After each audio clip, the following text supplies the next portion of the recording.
1947 new Mexico के एक farm में लोगों को एक अनआइडेंटिफाइड ऑब्जेक्ट मिलता है जो क्रैश्ड हो चुका था। और उस क्रैश्ड ऑब्जेक्ट की हालत को देखने के बाद साफ पता चल रहा था कि वो एक अननोन ऑब्जेक्ट ही है जिसे लोगों ने पहले कभी नहीं देखा था। एंड उसी यूएफओ क्रैश साइट की जगह से लगभग 14 माइल्स दूर कुछ एलियंस की बॉडी भी मिली थी, ऐसा वहां के रह रहे लोगों, यूएफओलॉजिस्ट्स और ऑथर्स का कहना था। लेकिन यूएस मिलिट्री ने इस केस को ये कहकर बंद कर दिया कि वो क्रैश्ड यूएफओ ऑब्जेक्ट या जैसे वो लोग फ्लाइंग डिस्क भी बोल रहे थे, वो सिर्फ एक वेदर बलून था और कुछ नहीं। सो आज की इस वीडियो में हम लोग जानेंगे कि एयरफोर्स आर्मी, यूएस मिलिट्री, वहाँ रह रहे लोग और कुछ यूएफओलॉजिस्ट्स एंड ऑथर्स का क्या मानना था, और क्या सच में वहाँ एक यूएफओ क्रैश हुआ था या कुछ और ही मामला था। हो सकता है ये वीडियो थोड़ी लंबी बन जाए, बट एंड तक जरूर देखना, तो स्किप तो बिल्कुल भी मत करना वरना आपको कुछ भी समझ नहीं आएगा। ऑलराइट, तो शुरू से शुरू करते हैं। इनसे मिलिए।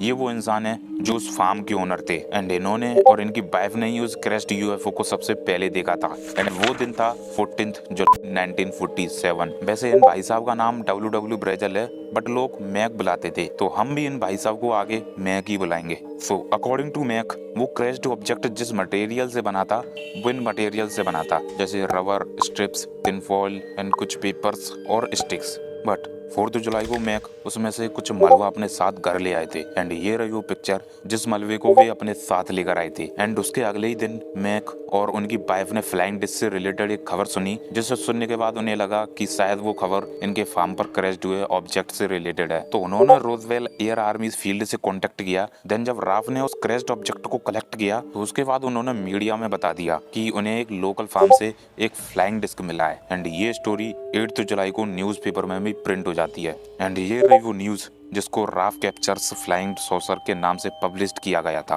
और जैसे ही ये न्यूज़ लोगों तक पहुंचती है, तो उस फ्लाइंग डिस्क से रिलेटेड कई कॉन्स्पिरेसी थ्योरी सामने निकल के आई। एंड यही वो वक्त था जब एंट्री होती है यूएस मिलिट्री की। मिलिट्री ने तुरंत ही ये अनाउंस कर दिया कि वो फ्लाइंग सॉसर असल में एक वेदर बलून था जो रेदर टारगेट ले जा रहा था, जो box kite folded papers and wood frame से बना हुआ था। एंड उसके अगले डे यानी 9 जुलाई 1947 को फिर से एक नई न्यूज़ पब्लिश हुई उसी फ्लाइंग सॉसर से रिलेटेड, जो उस मिलिट्री के द्वारा बताई गई जानकारी पर आधारित होती है। एंड ये रहा वो उस दिन का न्यूज़पेपर। एंड अब की बार की हेडलाइन थी, army debunks flying disc as world simmers with excitement. वैसे इस आर्टिकल में मैक का भी इंटरव्यू इंक्लूडेड था, जो कि मैंने पहले ही बता दिया था कि वे फार्म के ओनर और फर्स्ट सीन पर्सन थे उस फ्लाइंग डिस्क के। एंड उनका तो फिर भी यही कहना था कि जो मलबा उन्होंने फ्लाइंग डिस्क से लिया था वो किसी वेदर बलून का नहीं था।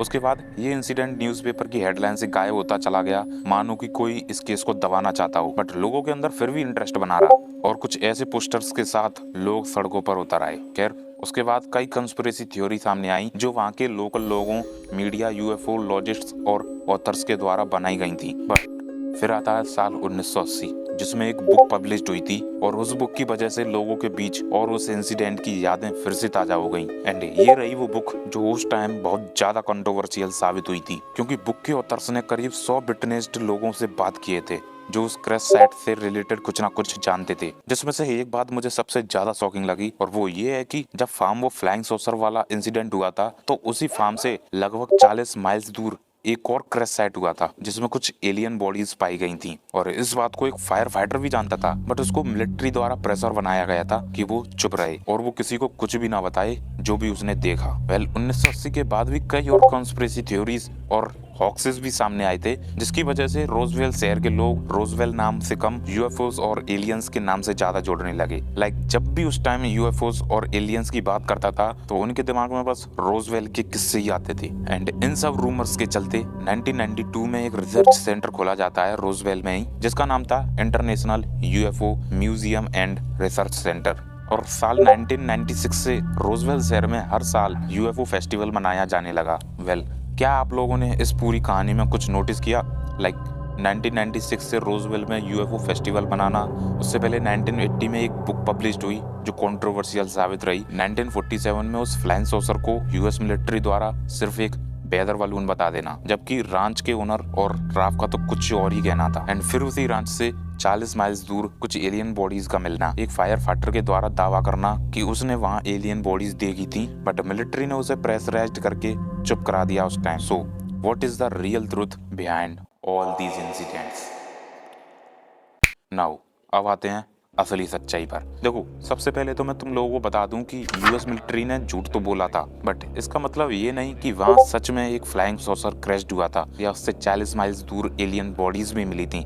ऐसा कुछ भी नहीं हुआ था, बल्कि रियलिटी तो कुछ और ही है। दरअसल 1947 में यूएस मिलिट्री ने झूठ इसलिए बोला था उस फ्लाइंग सॉसर के बारे में क्योंकि वो उनके एक सीक्रेट प्रोजेक्ट का हिस्सा था जिसका नाम था प्रोजेक्ट मुगल।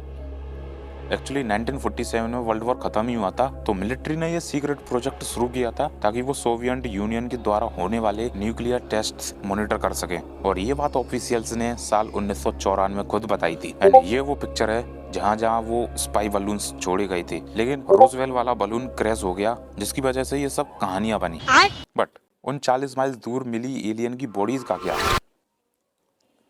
एयरफोर्स और ऑफिशियल्स ने इससे रिलेटेड भी बताया कि जो सिटीजन्स उनको बॉडीज समझ रहे थे, असल में वो कुछ डेड बॉडीज थी जो टेस्ट के लिए ले जाई जा रही थी, जो कि स्टूडेंट्स और मेडिकल एक्सपर्ट्स के लिए थी ताकि वो स्टडी कर सकें। बट उस दिन प्लेन क्रैश के चलते ये हादसा हो गया, जिनको बाद में एलियन बॉडीज समझ लिया गया। एंड देन इस केस को भी 1947 में पूरी तरह क्लोज्ड कर दिया। और अगर बात करें कि रोजवेल को यूएफओस और एलियन साइटिंग्स के नाम से क्यों बोला जाने लगा, इवन गवर्नमेंट भी इस सब में इन्वॉल्व हो गई, तो इसका रीजन है रोजवेल की इकोनॉमी में ग्रोथ आना। इसलिए तो ये ऐसे बोर्ड्स भी लगा रखे हैं। एंड रही बात इस कंट्रोवर्शियल बुक की, तो ये बुक इसलिए कंट्रोवर्शियल रही थी क्योंकि ऑथर्स ने पहले तो विटनेसेस से बात करके ही लिखी थी, एंड दूसरा उस टाइम तक आर्मी ने भी ओपनली कुछ भी सच नहीं बताया था, और ये लोग सब लोग जानते भी थे कि गवर्नमेंट जरूर कुछ छुपा रही है। बाय द वे, इस बुक के ऑथर से ये दो व्यक्ति थे, Charles Berlitz and William Lewis Murray, जिनकी अदर बुक्स भी काफी पॉपुलर रही थी, like this one Bermuda Triangle book image. वैसे फायदा तो उन सभी यूएफओलॉजिस्ट्स और ऑथर्स को भी हुआ था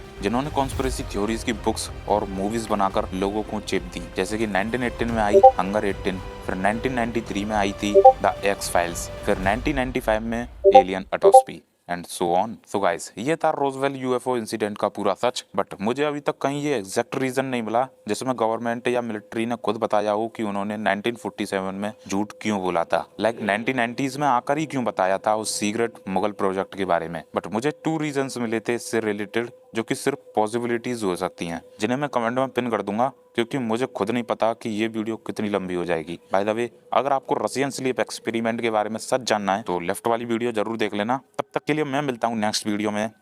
बाय।